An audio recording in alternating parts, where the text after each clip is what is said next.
Assalamualaikum warahmatullahi wabarakatuh.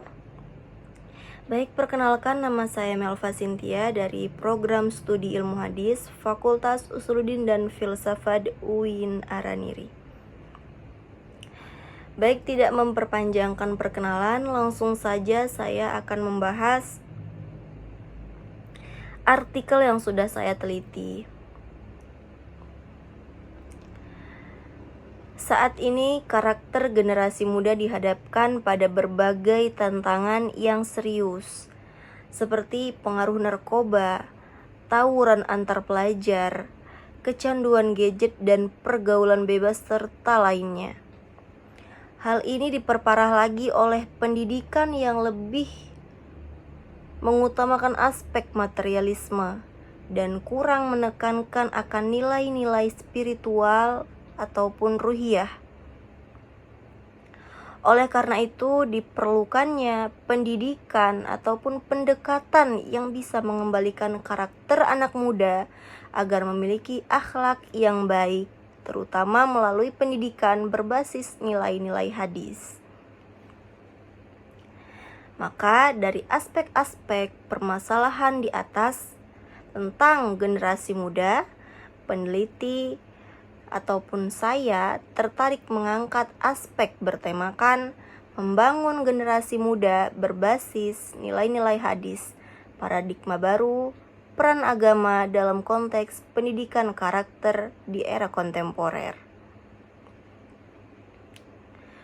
Untuk mengatasi permasalahan ini, maka perlu adanya upaya kolektif yang melibatkan keluarga, sekolah, dan masyarakat dalam menanamkan nilai-nilai karakter sejak dini. Salah satu cara yang dapat dilakukan adalah dengan merujuk pada ajaran ataupun suri tauladan Rasulullah SAW dalam bagaimana Rasulullah mendidik keluarganya, mendidik sahabatnya, dan juga para pengikutnya. Pendidikan karakter yang mengacu pada hadis memiliki potensi yang besar untuk membangun generasi muda yang bermoral, berakhlak, dan berkualitas. Penelitian ini juga menemukan bahwa nilai-nilai dalam hadis bersifat universal ataupun masih relevan untuk diterapkan dalam kehidupan generasi muda saat ini. Nilai-nilai karakter yang diangkat dalam penelitian ini adalah sebagai berikut. Nah, yang pertama itu adalah religius, di mana kita bisa memahami bahwa religius ini dalam artian menanamkan nilai-nilai agama Islam, keimanan, dan keihsanan dalam diri generasi muda. Nah, yang kedua itu adalah integritas, ataupun menjadi pribadi yang lebih jujur, yang dapat dipercaya dan konsisten akan ucapannya sendiri. Dan yang ketiga ada kemandirian, ataupun sifat yang memang tidak mau bergantung kepada siapapun. Yang keempat adalah nasionalis, ataupun para generasi muda ini dianjurkan untuk memiliki kecintaan terhadap bangsa dan negara serta mengutamakan kepentingan bersama. Yang kelima ini adalah menumbuhkan sikap kerjasama ataupun gotong royong. Nah, kita harus menumbuhkan bagi kaum generasi muda untuk lebih lagi dalam tolong-menolong, dalam hal tolong-menolong dan solidaritas terhadap masyarakat. Ada suatu penggalan hadis yang saya berikan di artikel ini, yang artinya dari Abu Hurairah bahwa Nabi Muhammad SAW bersabda, yang artinya orang yang kuat itu bukanlah orang karena jago gulat, tetapi orang yang kuat itu adalah orang yang dapat menahan dirinya dikala sedang marah. Hadis riwayat Bukhari dan Muslim. Nah, hadis ini dapat dijadikan sebagai bahan pengajaran karena melihat anak muda pada zaman sekarang ataupun generasi muda di zaman sekarang ini yang selalu menciptakan kerusuhan, seperti tawuran yang sering terjadi antara pelajar. Bahkan kita lihat bukan hanya pelajar saja, bahkan mahasiswa-mahasiswi yang masih ikutan tawuran ataupun bisa kita sebut demo. Nah, hal ini terjadi karena pelajar zaman sekarang ataupun para generasi muda cenderung bersifat anarkis dan merasa lebih hebat, sehingga ketika ada sedikit percikan langsung menciptakan api yang membara. Kurangnya anak muda zaman sekarang dalam menahan amarah juga menunjukkan bahwa kurangnya pendidikan moral dan etika yang ada di Indonesia. Hadis di atas ataupun hadis yang tadi masih relevan untuk diterapkan pada generasi-generasi muda zaman sekarang dengan melihat problematika yang telah terjadi saat ini.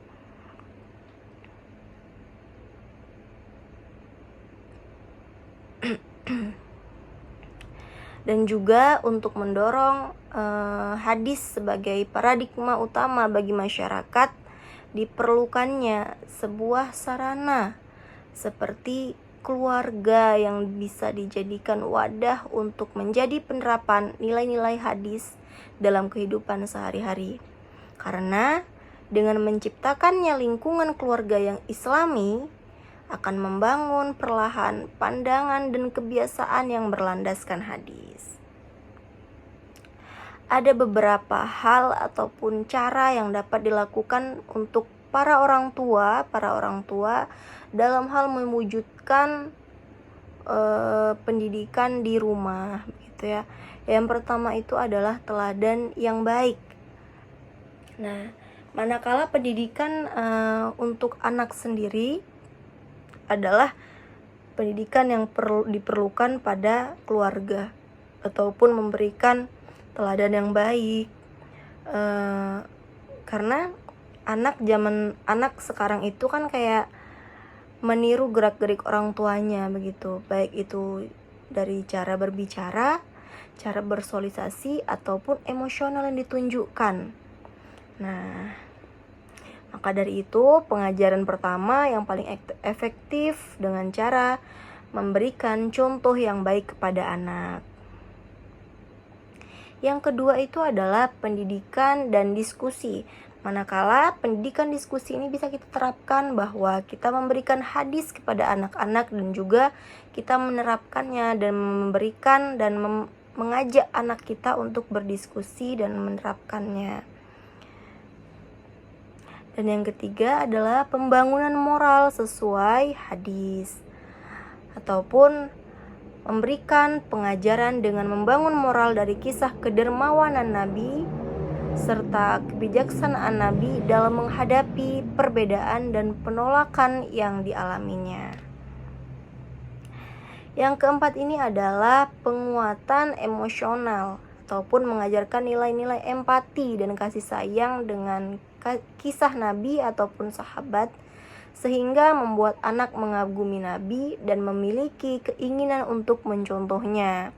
Yang kelima ini adalah mendorong aktivitas sosial ataupun mengajak para anak-anak kita untuk berinteraksi dengan kelompok ataupun komunitas sosial agar membangun nilai-nilai persaudaraan seperti yang terdapat di dalam hadis.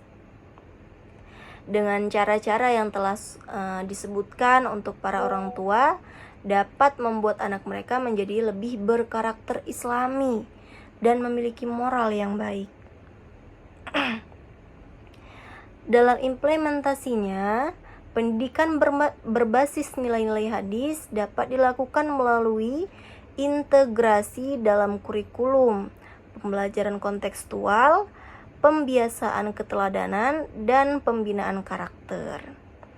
Hadis-hadis yang relevan seperti hadis generasi muda ataupun hadis tentang menahan amarah bisa menjadi acuan. Hadis yang tadi itu bisa menjadi acuan dalam membentuk sikap dan karakter generasi muda. Keluarga juga memiliki peran penting nih dalam menanamkan nilai-nilai hadis seperti melalui teladan, pendidikan tadi, teladan untuk mencontohkan hal-hal yang baik kepada anak, pendidikan dan diskusi tentang ilmu yang sudah diberikan, membangun moral kepada anak, penguatan emosional, dan juga mendorong aktivitas sosial pada anak.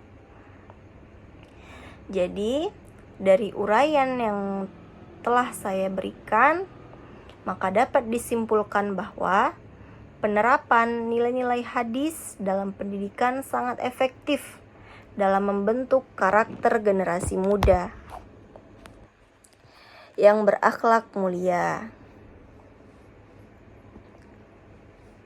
Dengan mengintegrasikan nilai-nilai ke dalam kehidupan sehari-hari dan sistem pendidikan, generasi muda akan menjadi individu yang berkarakter Islami, memiliki moral yang baik dan mampu berkontribusi positif bagi masyarakat dan lainnya.